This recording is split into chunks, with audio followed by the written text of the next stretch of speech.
So, Daniel, you got the lads going to Tasmania this weekend. Quite a few of your development guys in the group.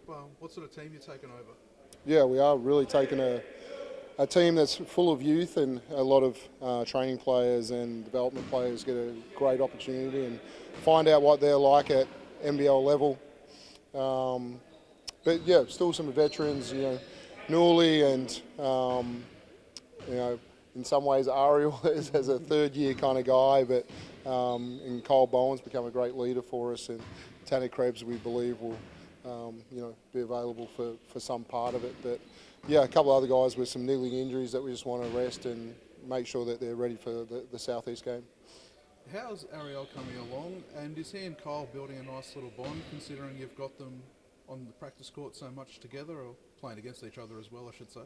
Yeah, a lot of playing against each other. So yeah, I think we've had some really positive outcomes the last few years with Jock and Joe and Joe and Ariel, and right now this is Ariel and KB, and they're going at each other every day, but they've given good feedback to each other about how they thought each other performed, and they're both getting better.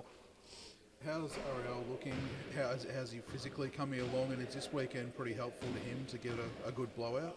Yeah, I think we've managed him really well. There was the first pre-season game we played him 16, 17 minutes. We think we can get him up to 22, 23, something like that per game for 2 games. And so, he's creeping up, and what we've seen in practice is, that he hasn't been exhausted after 3 or 4 minutes. He's been able to push through and keep going, and he doesn't need to be managed at all in practice anymore. So, great growth in that. His touch, his understanding, his physicality, his talk. As a young guy, we always want those things to be a little bit better, but we see, great improvement. And with Daly, how's he going along? We're not going to see him at the World Cup, sadly, but he's just doing his work here with you guys day in, day out. Yeah, I think, when he obviously missed that team, he just wanted to get straight back into his work with us, and took a minor injury, and it's kind of set him back, and he probably hasn't been great in not being on the practice floor. It's been frustrating for him that he just wanted to get back in and keep working. So, but I think it's actually good for him to just have this little break right now. Just let his body, he works so hard to try and make that team. So just take a breath, let his body breathe, and get ready for the challenge of Garden Southeast in the pre-season game. What are you seeing from the other guys during these matches? Do you still have some development guys you're looking at for the future, or how are you sort of using these other spots that you've got? Yeah, it's an opportunity. There's, we still have development spots, available, and so we've tried a couple of guys out for that, and there's still a roster spot that we have to sign, and we believe, that'll potentially come from one of our development players. So, these games for those guys, to advance a little bit in their careers is huge, and you just want the opportunity to see them play against NBL talent, and with Tassie, the discipline and the aggression that they play with, that if you're not ready, you'll get exposed, and so no better opponent for us to go against. And is Luke just doing a bit of limited stuff as well at the moment? Luke Travers?